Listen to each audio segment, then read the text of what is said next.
গতকালকের মতো আজও বজ্রবিদ্যুৎ সহ ঝড় বৃষ্টির সম্ভাবনা রয়েছে দক্ষিণবঙ্গের একাধিক জেলায়। আবহাওয়া দপ্তর জানাচ্ছে, আজ গাঙ্গেয় বঙ্গের বেশ কয়েকটি জেলাতে বজ্রবিদ্যুৎ সহ বৃষ্টির সম্ভাবনা থাকছে। সেই সঙ্গে দক্ষিণবঙ্গের প্রায় সবকটি জেলাতেই ঘন্টায় প্রায় 40 থেকে 50 কিলোমিটার বেগে ঝড়ো হাওয়া বইতে পারে। পাশাপাশি উত্তরবঙ্গের জেলাগুলিতে আলিপুর আবহাওয়া দপ্তর জানাচ্ছে, ঘন্টায় আপনার 30 থেকে 40 কিলোমিটার বেগে কিন্তু ঝড়ো হাওয়া বইতে পারে। সেক্ষেত্রে আজ, আগামীকাল এবং পরবর্তী কয়েকদিন বাংলার আবহাওয়ার কতটা কী পরিবর্তন হতে পারে, কোন কোন জেলায় হালকা বৃষ্টির সম্ভাবনা রয়েছে, কোন কোন জেলায় ভারী বৃষ্টি হতে পারে, এই নিয়ে কী আপডেট দিচ্ছে আলিপুর আবহাওয়া দপ্তর, সবটাই বিস্তারিতভাবে আলোচনা করব এই ভিডিওতে। তাই ভিডিওটি অবশ্যই শেষ পর্যন্ত দেখুন। আর এই মুহূর্তে আপনার অঞ্চলে আবহাওয়া কেমন তাও বিস্তারিতভাবে কমেন্ট করে জানান।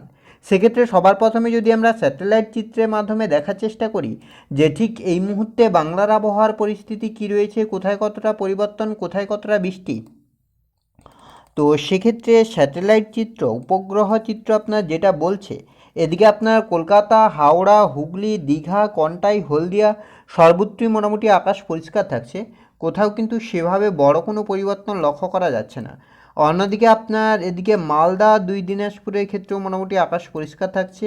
এদিকে আপনার হিমালয়ের পাদদেশ কোনো কোনো 5 জেলাতেও মোটামুটি আকাশ পরিষ্কার থাকছে। অন্যদিকে বাংলাদেশের ক্ষেত্রেও মোটামুটি আকাশ পরিষ্কার থাকছে। সেভাবে আপাতত বড় কোনো পরিবর্তন নেই। এবারে যদি আমরা একটু আলিপুর আবহাওয়া দপ্তরের অফিসিয়াল আপডেটের দিকে লক্ষ্য করি যে অফিসিয়ালি কী আপডেট দিচ্ছে আলিপুর আবহাওয়া দপ্তর, এক্ষেত্রে আলিপুর আবহাওয়া দপ্তরের অফিসিয়াল আপডেট 12 তারিখের ক্ষেত্রে কিন্তু সেভাবে বড় কোনো ওয়ার্নিং নেই।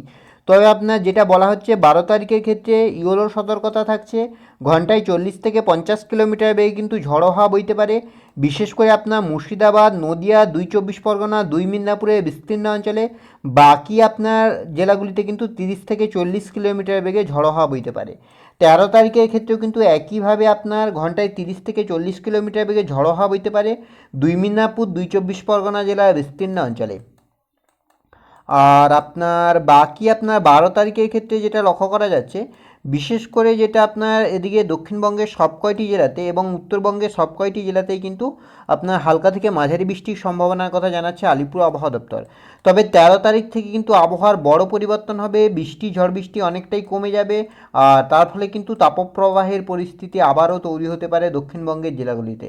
তবে আজ যেটা বেশি ঝড় বৃষ্টি হচ্ছে আপনার 2 মিদনাপুর আর 2 চব্বিশ পরগনা, নদিয়া, মুর্শিদাবাদ জেলার বিস্তীর্ণ অঞ্চলে। বাকি উত্তরবঙ্গের কিন্তু সব কয়টি জেলাতেই কিন্তু একটু বেশি ঝড় বৃষ্টি হবে। এবার যদি আমরা একটু উইন্ডির আপডেটের দিকে লক্ষ্য করি যে উইন্ডির আপডেট কি বলছে, কোথায় কতটা বৃষ্টি হতে পারে, তাপমাত্রা নিয়েও বা কী আপডেট দিচ্ছে। কেননা আমরা গতকালই একটা আলোচনা করেছি যে আপনার তাপমাত্রা কিছুটা বাড়তে পারে।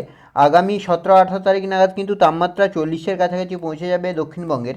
তো সেক্ষেত্রে যদি আমরা লক্ষ্য করি, সেক্ষেত্রে বজ্রবিদ্যুৎ সহ বৃষ্টির দিকে যেটা লক্ষ্য করা যাচ্ছে, আপনার আজকের ক্ষেত্রে যদি আমরা লক্ষ্য করি তাহলে কিন্তু আজ আপনার 3টে-4টার দিকে কিন্তু বজ্রবিদ্যুৎ সহ হালকা থেকে মাঝারি বৃষ্টির সম্ভাবনা একটা তৈরি হচ্ছে দক্ষিণবঙ্গের সব কয়টি জেলাতে। যদিও সেভাবে আপাতত ভারী বৃষ্টির কোনো সম্ভাবনা নেই। আপনার এদিকে কলকাতা, হাওড়া, হুগলি, দীঘা, কন্টাই, হলদিয়া সর্বত্রই প্রায় একই পরিস্থিতি, আপাতত বড় কোনো পরিবর্তন নেই। অন্যদিকে বাংলাদেশ, উত্তরবঙ্গ সর্বত্রই একই পরিস্থিতি। রাতের দিকে যদি আমরা লক্ষ্য করি সেক্ষেত্রে 9টা-10টা নাগাদও কিন্তু আপনার প্রায় একই পরিস্থিতি থাকছে। সোমবার 13 তারিখ, সেক্ষেত্রে কিন্তু সকালের দিকে বজ্রবিদ্যুৎ সহ ঝড় বৃষ্টির সম্ভাবনা তৈরি হচ্ছে। বিশেষ করে আপনার এদিকে আপনার খুলনা, বরিশাল, যশোর এগুলোতে কিন্তু বৃষ্টির তীব্রতা সবথেকে বেশি থাকছে। আর রাতের দিকেও কিন্তু একই পরিস্থিতি, আপাতত সেভাবে বড় কোনো পরিবর্তন নেই।